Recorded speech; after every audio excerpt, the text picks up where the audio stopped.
Assalamualaikum warahmatullahi wabarakatuh. Selamat pagi Bapak Ibu semuanya. Salam sejahtera bagi kita semua. Alhamdulillah pada kesempatan kali ini kita masih bisa bertemu dan mohon izin saya akan mereview buku judulnya Ikigai, ya, Rahasia Hidup Bahagia dan Panjang Umur Orang Jepang. Nah, jadi ini cover bukunya sangat eye catching ya warnanya. Pertama saya lihat menarik karena ada kata-kata rahasia hidup bahagia gitu ya, karena siapa sih yang gak mau bahagia di dalam kehidupan ini. Nah, jadi Ikigai ini adalah the Japanese secret of long happy life. Nah, ini adalah karya dari Hector Garcia dan Miralles yang mengupas hidup panjang dan bahagia.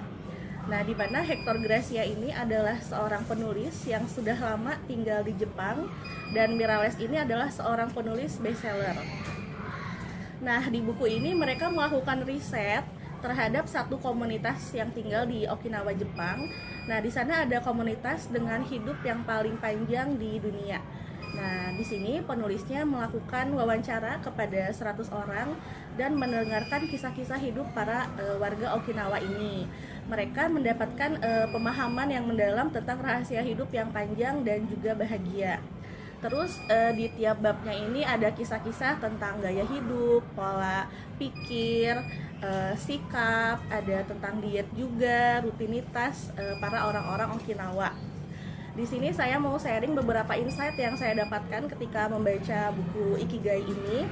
Yang pertama adalah temukan dan ikuti Ikigaimu, ya. Jadi agar bisa hidup panjang dan juga bahagia, kita harus menemukan Ikigai kita. Ikigai itu apa sih? Ikigai itu adalah alasan untuk hidup, alasan untuk kita bangun setiap paginya, alasan untuk semua aktivitas yang kita lakukan di dalam hidup ini. Nah, jadi menurut buku ini, setiap orang itu memiliki Ikigainya masing-masing. Dan untuk menemukan Ikigai kita harus melalui proses dan juga kesabaran, ya. Dimana sebenarnya si Ikigai ini adalah irisan dari 4 hal yang ada dalam hidup kita. Yang pertama adalah passion, apa yang kita sukai. Kemudian mission, apa yang dibutuhkan oleh dunia. Vocation, apa yang kita kuasai. Dan profession, apa aktivitas yang bisa berbuah atau bernilai atau berbayar gitu ya. Nah, jadi gabungan atau irisan dari keempat hal tadi adalah bagaimana cara kita untuk menemukan Ikigai di dalam hidup kita. Seperti itu. Kemudian insight yang kedua adalah take it slow and find your flow, ya. Artinya hadapi perlahan dan temukan aliranmu di sini. Jadi penduduk Okinawa ini dikenal sebagai orang yang santai. Tapi santai di sini bukan berarti malas-malesan, mager gitu ya. Bukan, tetapi karena mereka udah menemukan Ikigainya mereka, jadi si penduduk Okinawa ini jarang merasa tertekan dan bisa menikmati semua hal yang mereka lakukan. Mereka percaya bahwa kita itu harus hidup di masa kini dan lebih menikmati setiap waktu di hidup kita, lebih menghargai setiap waktu di hidup kita. Contohnya ketika kita mengajar mungkin ya Bapak Ibu, kita menghargai setiap aktivitas. Kita mengajar, kita mentransfer ilmu, kita pun juga mendapatkan ilmu. Jadi setiap aktivitas hidup itu kita nikmati, kita syukuri gitu.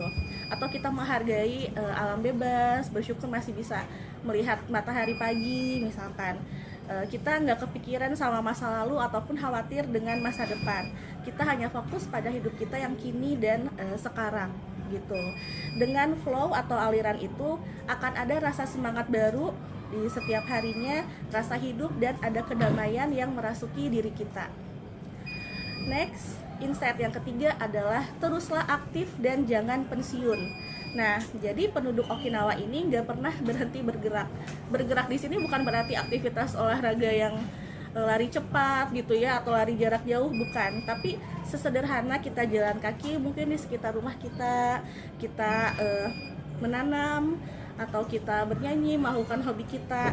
Nah, karena nyatanya dengan bergerak pun itu jadi kunci panjang dari orang-orang Okinawa ini. Kemudian menariknya lagi, di Okinawa itu tidak ada kata tanda kutip pensiun ya. Nah, jadi penduduk yang sudah berumur pun masih produktif ya. Mereka masih menghadapi hari-harinya dengan penuh arti, dengan aktivitas gitu. Mereka menjalani kehidupan yang intensional, kemudian bertujuan gitu ya. Nah, jadi semua orang itu merasa dibutuhkan, merasa penting, dan merasa dapat berkontribusi seperti itu. Jadi itu salah satu insight yang saya dapatkan ketika saya membaca buku ini.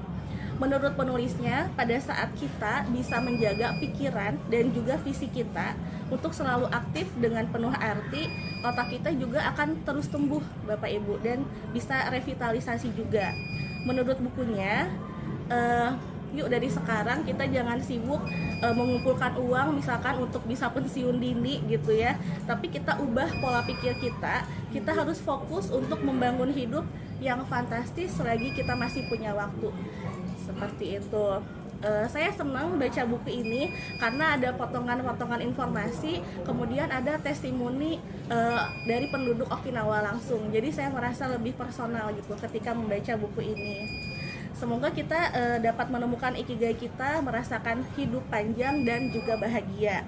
Jadi teman-teman semua teruslah aktif, teruslah belajar, dan teruslah tumbuh. Terima kasih.